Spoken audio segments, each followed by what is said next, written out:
Now, I've made you fluffy pancakes, I've made you French toast, but I've never made you waffles, so I think it's about time. These are so cool. Now, to get that distinct waffle shape, you need waffle plates just like this, and they now come with the Opti grill. So I've just been heating this up. We want it to be on quite a high heat.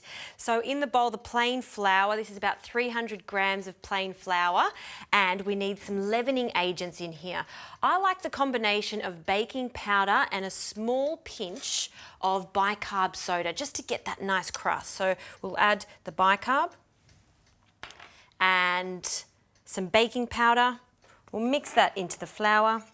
Now, waffles can be sweet or savoury. Today I'm going to make a sweet version, so I'm going to add a generous amount of caster sugar, mixing that in, and always when you're making a batter like this, a pinch of salt. Okay, so that is the dry ingredients ready to go. We'll make a well in the centre for our wet ingredients. 250 millilitres of buttermilk and 250 millilitres of plain milk. I like to use both of these because it makes a really beautiful batter. So a mixture is a great idea. Now for some eggs, 2 eggs. And we'll crack them directly into our jug. 1. When it comes to sweet waffles like this, you can add many different flavours. You can add some maple syrup to the actual batter. Vanilla bean is fantastic, even berries. When it comes to waffles, the options are endless. Now I'll grab a whisk and we'll just whisk that together until the eggs are incorporated with the milk. And finally, some melted butter. I melted the butter and then just allowed it to cool so it's not too hot when we're adding it to our mixture. We'll scrape that in. And that is the wet ingredients done. Now we'll mix this in. Just like you were making a pancake batter, we add it to the centre and little by little we'll bring in the sides. By doing this, we're not getting any lumps. So just take your time doing this and gather in some of that flour each time you're doing this. Now, just like a pancake batter, the results are going to be so much better if you allow it to rest. So I'll allow this to sit in the fridge for 1 hour.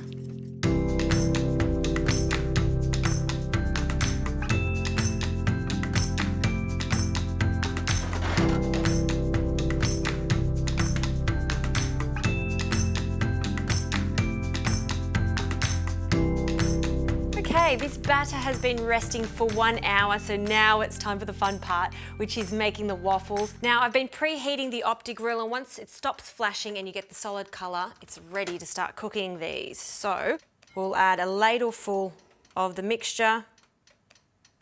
I like to add just a little less in case there's spillage. Ooh, hear that sizzle? That's what we're after. And the second one. Great. And now we're just going to press that in place and allow that to cook. It doesn't take long at all to cook. Probably going to take about 3 to 4 minutes. And we've got this little tray down the bottom here just in case there's some spillage.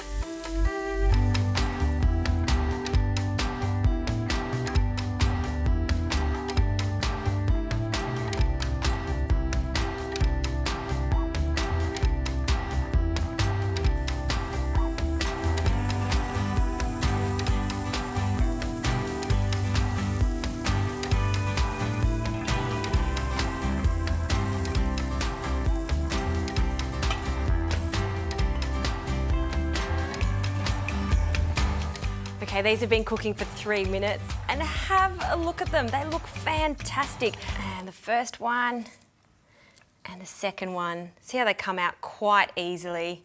And it's quite a lot of waffles for one person, but I'm excited. This is the first time I've done waffles on the show. Now, if you're doing it for the first time, you have to eat it the super classic way, which is with lots of maple syrup and ice cream. I love the hot waffles with the super cold ice cream. And I love the distinct holes that a waffle has, because when you're pouring this maple syrup, it fills each individual one, making it into little maple syrup puddles. So good. And then some ice cream. We'll scoop that out. We'll pop that in the middle. Just allow it to melt. How good does that look? I can imagine this on a Sunday morning. Such an impressive dish. I'm gonna have a taste. A few little waffles. Dunk it in the maple syrup and some vanilla bean ice cream.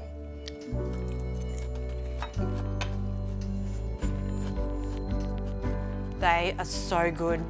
Crunchy on the outside, fluffy in the center, cold ice cream. I'm in heaven right now.